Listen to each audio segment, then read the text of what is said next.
ونعوذ بالله من شرور أنفسنا ومن سيئات أعمالنا من يهد الله فلا مضل له ومن يضلل فلا هادي له وأشهد أن لا إله إلا الله وحده لا شريك له وأشهد أن محمدا عبده ورسوله لا نبي بعده اللهم صل وسلم على نبينا محمد وعلى آله وأصحابه ومن تبعهم بإحسان إلى يوم الدين فيا أيها الحاضرون أوصيكم ونفسي بتقوى الله فقد فاز المتقون قال الله سبحانه وتعالى يا أيها الذين آمنوا اتقوا الله حق تقاته ولا تموتن إلا وأنتم مسلمون أما بعد معاشر المسلمين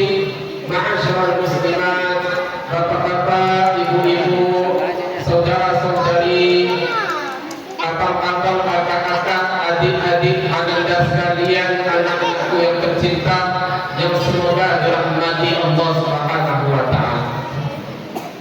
Senantiasa kita ulang-ulang untuk senantiasa bersyukur kepada Allah Subhanahu wa taala. Karena memang Bapak Ibu, semua kenikmatan yang kita rasakan, hal-hal yang menyenangkan yang kita rasakan tersebut, itu semua mutlak berasal dari Allah Subhanahu wa taala. Wa ma bikum min ni'matin fa min Allah. Dan apapun bentuk kenikmatan, semua kesenangan yang kalian rasakan, itu semua berasal dari Allah Subhanahu wa taala. Namun yang namanya manusia, kita yang namanya manusia ini memang seringkali lupa. Begitu banyak nikmat yang Allah berikan, tapi kita sia-siakan saja untuk bersyukur kepada Allah Subhanahu wa taala. Kata Rasulullah sallallahu alaihi wasallam, "Ni'matani mawdunun fihi ma katsirun minan nas, as-sihhatu wal faragh." Ada dua nikmat yang mana kebanyakan manusia mereka lalai terhadap kedua nikmat tersebut. Apa nikmat itu? Yang pertama nikmat sehat, dan yang kedua nikmat waktu luang. Kita ambil contoh Bapak Ibu. Beberapa hari yang lalu, ketika kami ingin menuju ke masjid dalam rangka ingin melaksanakan salat berjamaah insyaallah, kemudian qadarullah wa masya'a fa'al, yang terjadilah sedikit kecelakaan. Kami jatuh dari sepeda motor ketiga itu, dan ada beberapa lecet di badan, dan salah satunya letaknya di lutut. Nah, maksudnya apa ini? Ini bukan dalam kecuali Pak ya. Sedikit saja lecet di lutut itu sudah sangat menyusahkan kita, susah bagi kita untuk sujud secara sempurna. Itu belum diambil lagi sama Allah kakinya, kaki masih bagus, belum dilumpuhkan, belum diangkat nikmat kaki tersebut, belum dihilangkan mata, belum dihilangkan pendengaran, baru sedikit dilecetkan saja, dibikin sedikit saja warna merah semuanya. Nah, sudah sangat susah kita untuk sujud.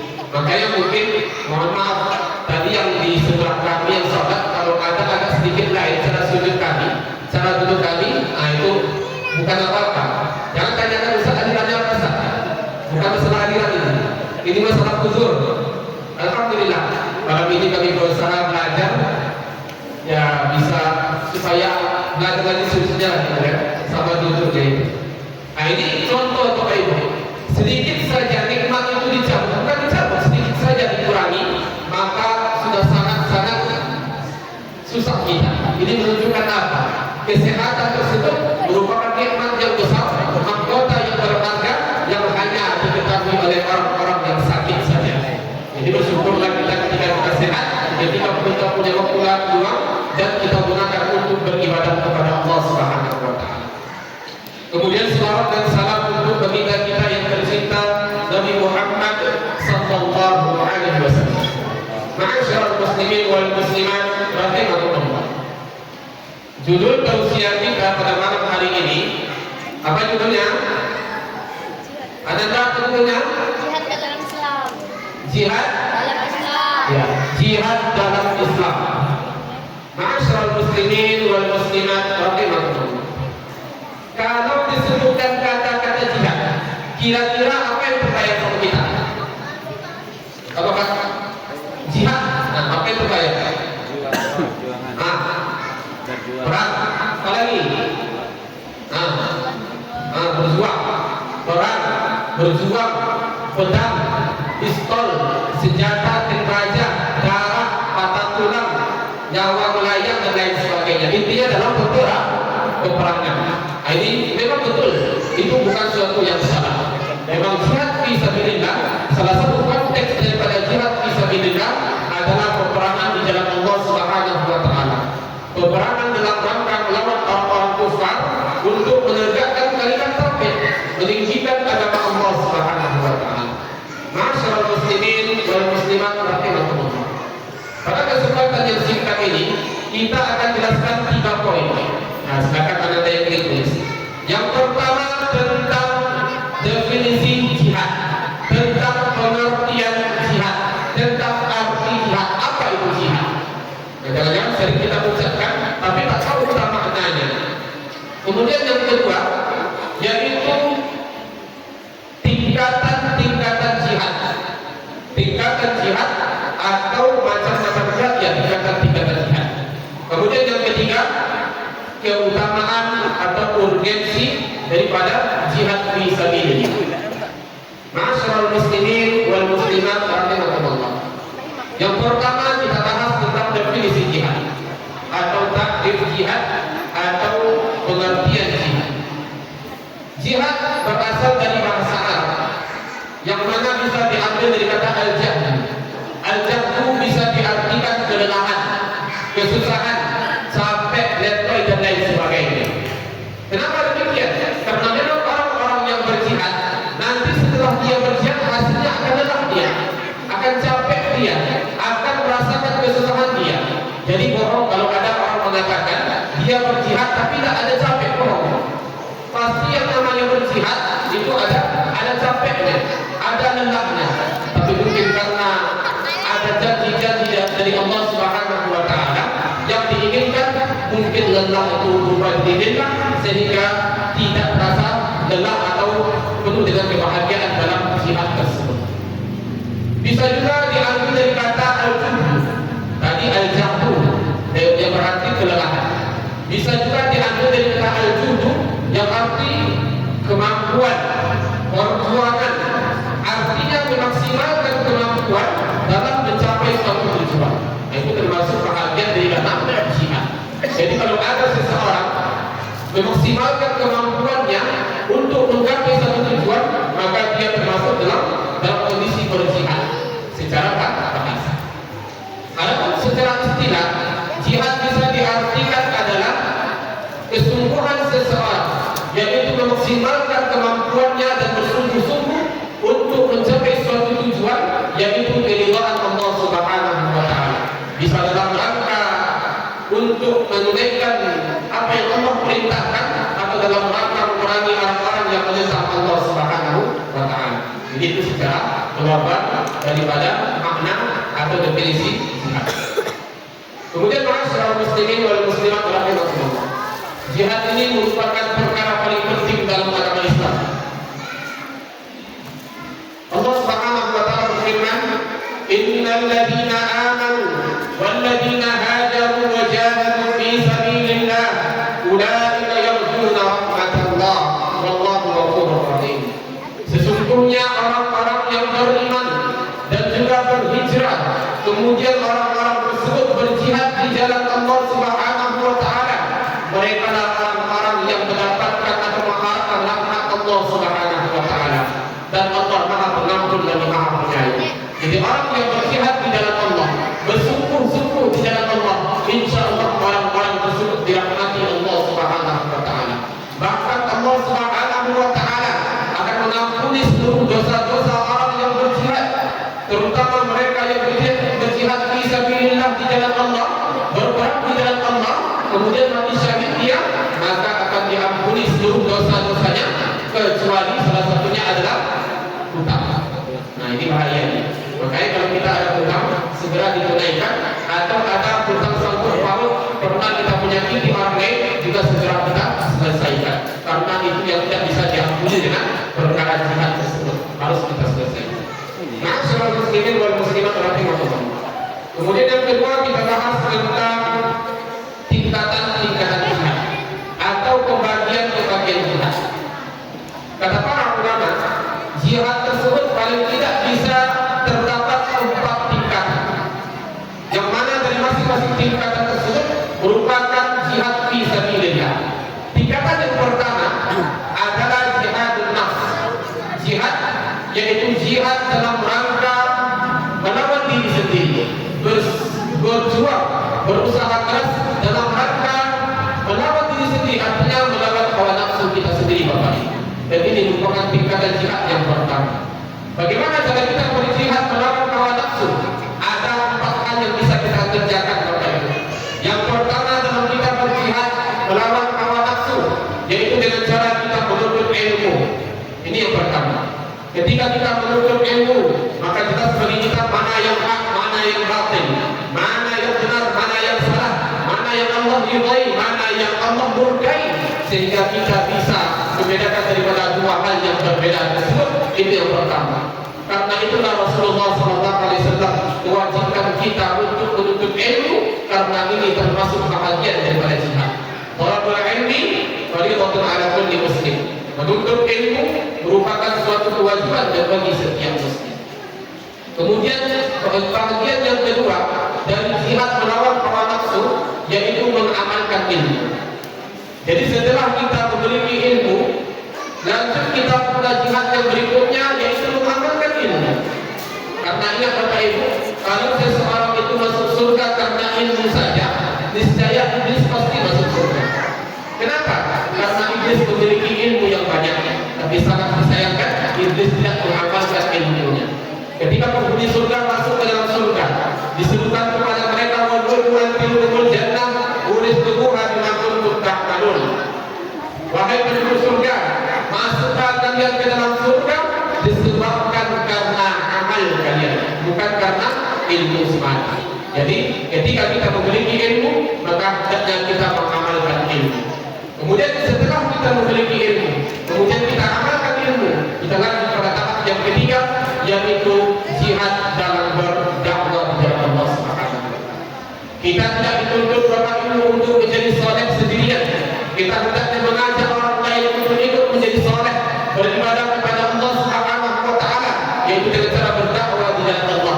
Ingat, dakwah itu bukan hanya ceramah, menasihati anak, menasihati orang lain, mengajak orang berbuat baik, itu juga termasuk bahagian daripada dakwah. Dan itulah kata Allah, wa tawassaw bil haqq. Orang-orang yang tidak merugi itu salah satu cirinya mereka saling nasihat di dalam kebenaran. Kemudian setelah itu dilanjutkan yang keempat, yaitu berjihad dalam hal kesabaran. Setelah kita berdakwah, maka tentunya banyak rintangan, maka harus bersabar kita dalam dakwah tersebut. Ini baru pertama Bapak Ibu rahimahullah. Jadi kalau kita jelaskan secara rinci bisa 2 jam kita ceramah. Nanti ada sebagian udah waktu, ada sebagian istirahat. Jadi kita singkat-singkat saja. Kemudian yang kedua Bapak Ibu rahimahullah. Yang pertama tadi jihad nafs. Kemudian yang kedua adalah jihad melawan syaitan. Jihad melawan syaitan. Bagaimana cara jihad melawan syaitan? Yaitu syaitan itu biasanya Bapak Ibu rahimahullah memberikan kita godaan-godaan yang bisa menjerumuskan kita ke dalam neraka. Apa godaan setan tersebut? Secara garis besar ada 2 godaan setan. Yang pertama adalah fitnah syubhat, dan yang kedua fitnah syahwat.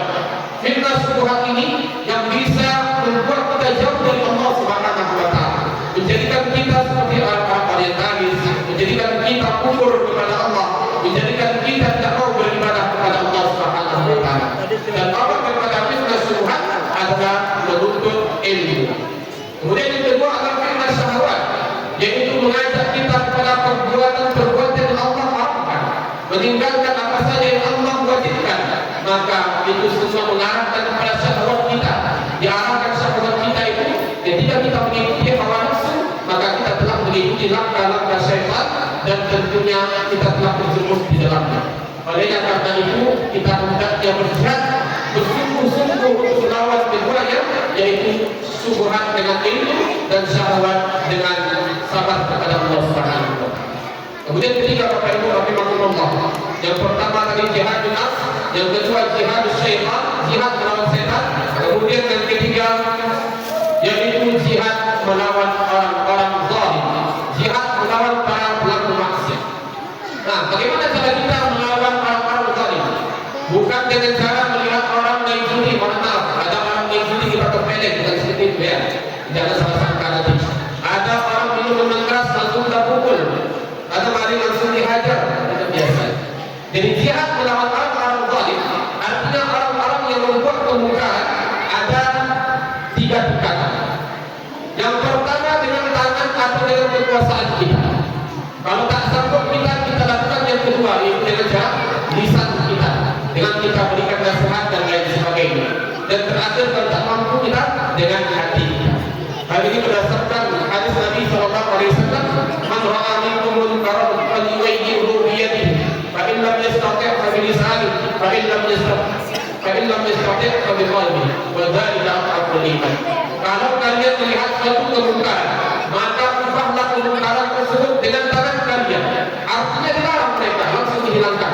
Contoh, orang yang memiliki kekuasaan, orang yang memiliki kekuatan, ada orang-orang di siang hari puasa Ramadan berbuka puasa di situ. Nah, kita memiliki kekuatan langsung kita larang.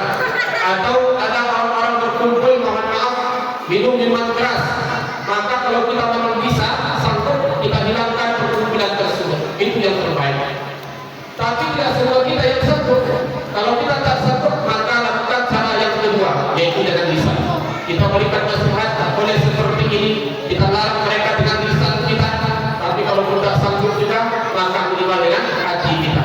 Artinya kita menolak kemungkaran tersebut dan kita tidak rela dengan adanya kemungkaran tersebut. Kalau kita rela, berarti sama-sama ikut berdosa dengan mereka, walaupun kita tidak ikut dengan mereka dalam hal kemungkaran. Kemudian yang terakhir, ma'asyiral muslimin wal muslimat rahimakumullah, yaitu jihad dalam melawan orang-orang kafir dan orang-orang munafik. Orang-orang munafik jihadnya adalah dengan hujjah yang nyata dari Al-Quran dan hadis Nabi SAW. Adapun dalam menghadapi orang-orang kufar, orang-orang musyrikin, itulah yang pembahasan dalam Quran di dalam Allah Subhanahu wa taala. Pertama kita ajak mereka kepada agama Islam. Kalau mereka mau, itu yang kita harapkan.